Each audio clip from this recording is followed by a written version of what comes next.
Welcome back, folks, to the Get a Grip on Lighting podcast. Yeah. On today's show, we have the LightFair show director, Dan Darby. That's right. A 34-year trade show veteran. That's a long time.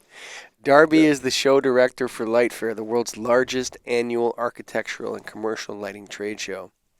He built his career marketing some of the largest market-leading events in the industry, including the Atlanta International Gift and Home Furnishings Market, NY Now, Surf Expo, the original Miami Beach Antique Show. Prior to joining LightFair, he was Vice President of Marketing at Informa North America, overseeing centralized marketing services for the company's infrastructure, construction, and real estate portfolio, including AIA, Green Build, World of Concrete, the International Surface Event, and the International Roofing Expo. Sounds like a boring portfolio. Concrete. I'm exhausted just hearing about it. Just joking. But, before we get to Dan, Greg. Yes. We got to talk about the National Association of Innovative Lighting Distributors. Hey, folks, you know what? Great association. We have our own event coming up in September, but I want to tell you guys about these great counter mats. Greg, we got a shit ton of these counter mats, and if you want one, let us know and we'll send you one. The only problem is it's the old nailed phone number, but who cares about that because it sits on your counter and identifies bases, base types, all that sort of stuff. For all you nailed members out there listening, give us a call or an email at info@nailed.org, and we'll get you one of your own counter mats, Greg. And, of course, we're at the ArcLight Summit, September, 13th, Greg? 13th through the 16th, yeah. Be there, be square. Dan Darby, how's it going? Real great. Good to see you guys. Good to see you as well. Show direction, in the age of pandemic viruses. First of all, how are you feeling? And do you need therapy? It's funny you say that. Again, almost 35 years in trade shows. I got to say the show last year is certainly the most challenging show we'd ever done. And it's just because there were so many things just out of our control. With trade shows, it's kind of like the Wizard of Oz, pay no attention to the man behind the curtain kind of thing. Things are always happening at a trade show that, our clients should never know about. We're fixing things that happen. There's, when you have almost 30,000 people in one building, something's going to come up. But, with the pandemic last year, we were incumbent upon rules from the federal government, the state government, and the local government. And, we just did everything we could to keep our exhibitors and our attendees, all of our colleagues apprised. So I'm real happy that this is behind us. So what year is this for LightFair? 32nd. 32nd. All right. And we know, maybe tell us the dates again and location. I think we know it, but let's say it. So the conference is 5 days, June 19th to 23rd. The show is 3 days, back to the traditional Tuesday, Wednesday, Thursday pattern. So that's 21st to the 23rd in the new West Hall at the Las Vegas Convention Center. Perfect. And before you have is it pre-conference? Is that what we're calling it? Kind of this educational? The Institute. The Institute is the 2-day show.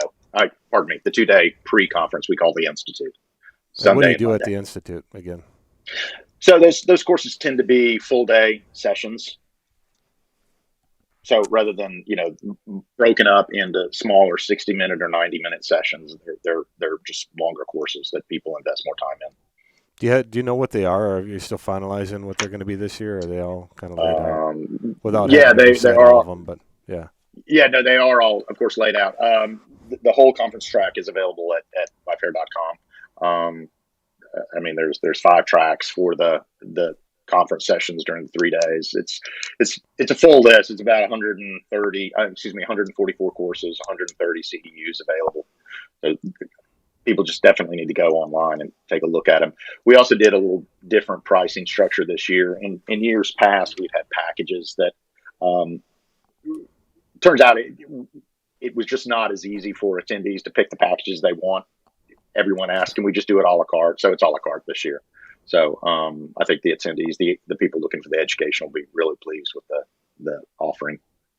Have you seen, I know you guys are tracking registrations. Have you seen any month that it really took off and steadied out, or is it still growing, or where are we at in terms of the registration? So right now we're pacing a little bit behind Las Vegas 2020. This is actually the last week we can compare it to 2020 because we canceled after this week in 2020. We're a little behind that, but we honestly expect that. The trend in trade shows right now is people are registering about 3 to 4 weeks before the event, and that's just because they want to make sure the event is actually happening. Isn't that weird? In the past, it used Yeah. to be 6 months. A year in advance. Yeah. We'd be looking at a year. Yeah, well, in regular years, exhibitors would go straight from their space selection to our hospitality desk, and they would go ahead and book their hotel rooms. So we're light years away, unfortunately, from that right now. No pun intended. Yeah. In terms of events as a whole, like looking at these kinds of events, LightFair, Light and Build, these shows used to be monsters, like of attendance.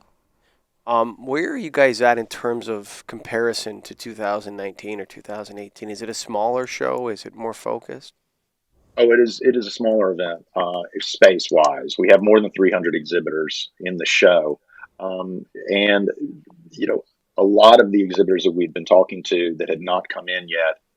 We're waiting to find out how the end of Q1 went for them, and I'll be honest, they were looking to see if the momentum that we started with our show in October, if that had continued into a Leducation, for instance. How was Leducation going to do in New York? That was a phenomenal event. And we have continued to get inquiries after that event and after the end of March. Huh. And what Did that answer your question? Yeah, I mean, what does a vendor get out of exhibiting at LightFair, and how has it changed? Like, are they looking for more value? Are they scaling it down? Well, I can tell you, exhibitors are very definitely looking at their ROI.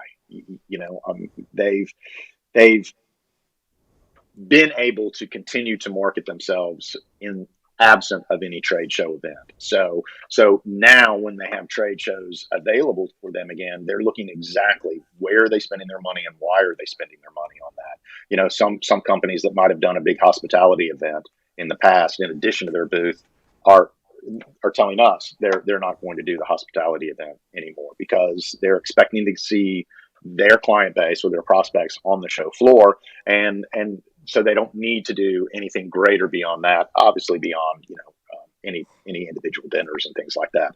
But yes, this is an interesting time for trade shows because we understand that not only do our attendees want to see the product, but they also want to see one another. And we're changing a lot of things up in our trade show mix that we haven't had in the past. A lot of on-floor education that we introduced last October, we're extending that this year, and just in general, providing more opportunity for attendees to gather on the show floor and just see one another. And you mentioned something there that I think Mike and I both have struggled with is the ROI. How do you put an ROI on a trade show? Because I look at it from my standpoint as a lighting distributor. I've done trade shows in the past, and I talk to people, and sometimes those people turn into sales. Sometimes they don't. Sometimes they do 2 years later. You never know what's going to happen, but at least I had that discussion with them. So am I going to look at it a couple weeks later and say, I didn't get any sales out of this. I didn't get my ROI? But you can't. And that's right. And the lighting industry, it really has a longer lead time than other industries in which I've been a part. So most exhibitors that I talk with, they have their own way of developing or tracking their ROI. One of the things that we are doing this year, and this is brand new, is we're launching an appointment scheduler. So we just notified exhibitors of that this past Monday. We're going to launch it to the attendee base next week. But basically, you can go online to an exhibitor's online profile. You can look at everything that the exhibitor has populated online about themselves on our site. And then they'll find a button that says book an appointment. And we have pre-populated for the exhibitor 15-minute appointments, so 4 every hour for the entire run of the show. We just did that to set it up. But an exhibitor can go into their appointment scheduler. They can change their appointment times from 15 minutes to 30 minutes to an hour.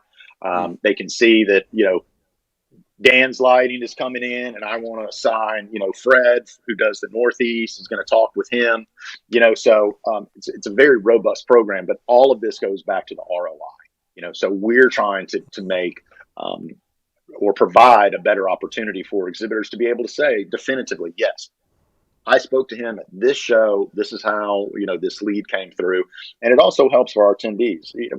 The thing about a show LightFair size is you really need to plan ahead. There's a lot of big booths. There's also some smaller booths that you want to make sure you develop your schedule so you can go see all of those exhibitors as well. So this really is going to be a robust program, not only for the exhibitors' ROI, but for attendees who are looking for the most efficient use of their time. I mean, it's 3 short days.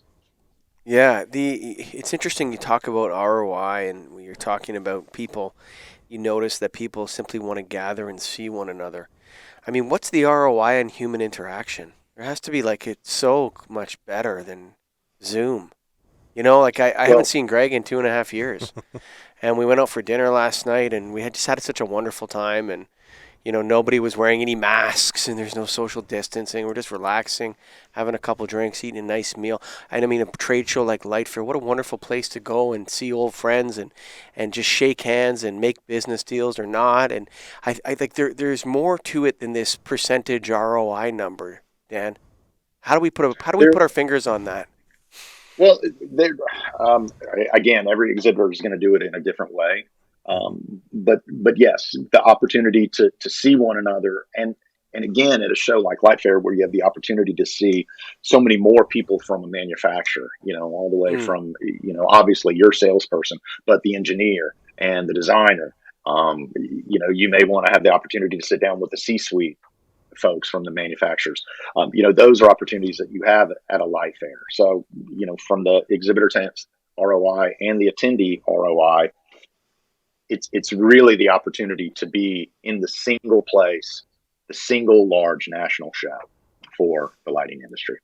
Do you think I'm sure the attendee registration or quantity will go down, but will the quality of the attendees go up for the vendors? Is it people that can actually make a decision for their company that are going to be going to their booth, or is it just going to be, because in the past it was everybody from every company, run around. Is that what you're seeing on your end, or do you know? Well, I can point right back to the show last October. Not a huge show and not a huge attended show, obviously. But I had exhibitors tell me it was simply the best LightFair they'd ever had, because the people who wanted and needed to be there were absolutely there. 90% of the exhibitors that exhibited in 2021 are signed up for this year's show. That's awesome. Well, and how many vendors were there? Vendor, maybe not the right term, but yeah, I think it is. Exhibitors. Exhibitors, there you go. Yeah. How many were there 2 years ago? 200 or last October, 237, I think, to be exact. You know it. How about back before, if you were tracking to 2020, what does that number look like? Well, 2020 we ended before it canceled. So, we canceled before we got to the show. We were more like 425 in 2019. So not too bad. You're coming back on that. And yeah. Is this your first LightFair for you officially, or did you do 2019? 2019, I started 2 months before the 2019 show. Okay, so that was your first one. So this is getting closer to the first real LightFair. Absolutely. The 2020 show was canceled. 2021 show was a great event, but it certainly was not a typical LightFair. And have you booked out? I know next year is New York, right? In 23. Yeah, we're booked in Las Vegas through 2028, and we're booked in New York through 2029. So every other year. Every other 29. Year. Yep. Okay. Yep. Yeah, I think that's a good move. I know you guys have bounced around to different locations, but it's nice to. For me, it doesn't matter as much. I can go either way, easy. But for the coast people. Well, again, talking about ROI for exhibitors, they certainly need to know how to budget for an event, and it's not as easy to budget if you're in San Diego one year and Philadelphia the next year, and then back to Las Vegas and then back to New York. Standardizing or just saying you've got these two marketplaces certainly helps every trade show manager manage their budget much better because they know what the labor costs are and drayage and everything else. For sure. Are there any new? I know you've talked about a few, but any other new items that you should highlight that people that have been to past light fairs won't know about or until? Yeah, well, so again, one of the things that we introduced last October was the Designery, which is a theater, if you will, within the design pavilion where we had design-led sessions, complimentary on the show floor, and they were very successful, standing room only for some of the sessions. And so based upon that, we've added tech talks to the smart pavilion and outdoor exchange to the outdoor pavilion. Those will be a little different than the Designery. The Designery actually is a large stage and seating, sessions that can go 30 minutes up to an hour.